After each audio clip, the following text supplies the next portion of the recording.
Assalamualaikum warahmatullahi wabarakatuh. Perkenalkan, nama saya Faris Alhamdi dengan NIM 1914-2009.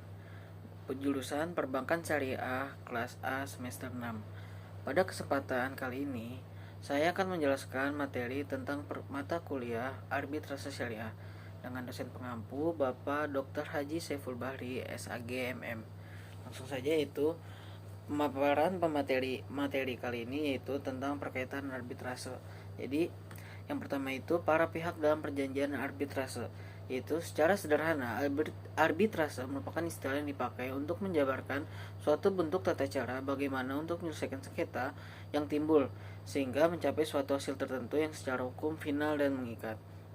Nah, prasyarat yang utama bagi suatu proses arbitrase yaitu kewajiban pada para pihak membuat suatu kesepakatan tertulis atau perjanjian arbitrase, atau yang dimaksud yaitu arbitration clause atau arbitration agreement, dan kemudian menyepakati hukum dan tata cara bagaimana mereka akan mengakhiri penyelesaian sengketanya. Kemudian materi berikutnya yaitu sifat perjanjian arbitrase. Jadi sifat arbitrase ini ada dua. Yang pertama, perjanjian arbitrase merupakan perjanjian yang terpisah.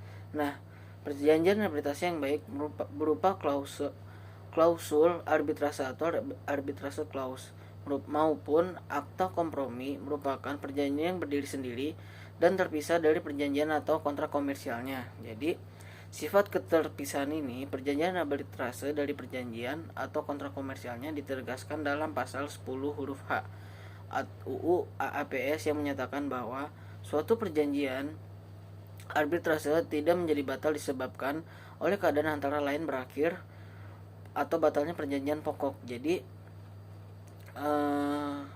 sebelum berlakunya UU APS ini, sifat perjanjian arbitrase apakah merupakan perjanjian yang terpisah dan berdiri sendiri dari perjanjian atau kontrak komersial yang disikapi secara beragam oleh para ahli hukum.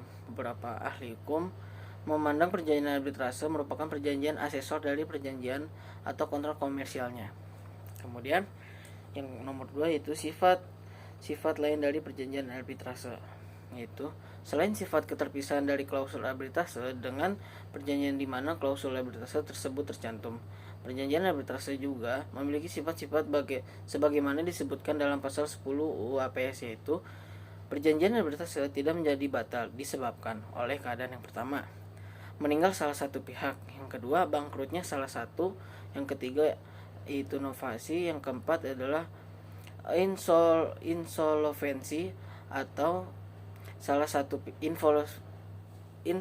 insolvensi salah satu pihak, yang kelima pewarisan, yang keenam berlakunya syarat-syarat hapusnya perikatan pokok, yang ketujuh bila mana pelaksana perjanjian pihak yang melakukan perjanjian tersebut atau berakhirnya atau batalnya perjanjian pokok.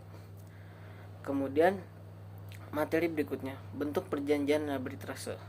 Dalam pasal 7 sampai 11 UU nomor 30 tahun 1999 maupun dalam konversi internasional dikenal dalam dua bentuk klausul arbitrase, yaitu yang pertama Pactum de Compromitendo atau Agreement to Submit Future Dispute to Arbitration, atau lazim dinamakan klausul arbitrase atau arbitration clause, sebagai bagian tak terpisahkan dari kontrak utama atau principal agreement para pihak. Yang B itu Acte Compromise atau Agreement to Submit Existing Dispute to Arbitration, atau secara singkat disebut Submission Agreement. Kemudian materi terakhir yaitu isi perjanjian arbitrase. Isi perjanjian arbitrase mencakup hal-hal sebagai berikut. Yang A, yang pertama itu komitmen atau kesepakatan para pihak untuk melaksanakan arbitrase. Yang kedua, ruang lingkup arbitrase. Yang ketiga, bentuk arbitrase ad hoc atau institusional. Yang keempat, aturan prosedur yang berlaku. Yang kelima, tempat dan bahasa yang digunakan.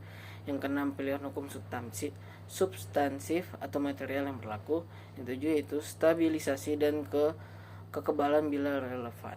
Mungkin itu saja pemaparan materi dalam video kali ini. Kurang lebihnya mohon maaf. Wabillahi taufiq wal hidayah. Wassalamualaikum warahmatullahi wabarakatuh.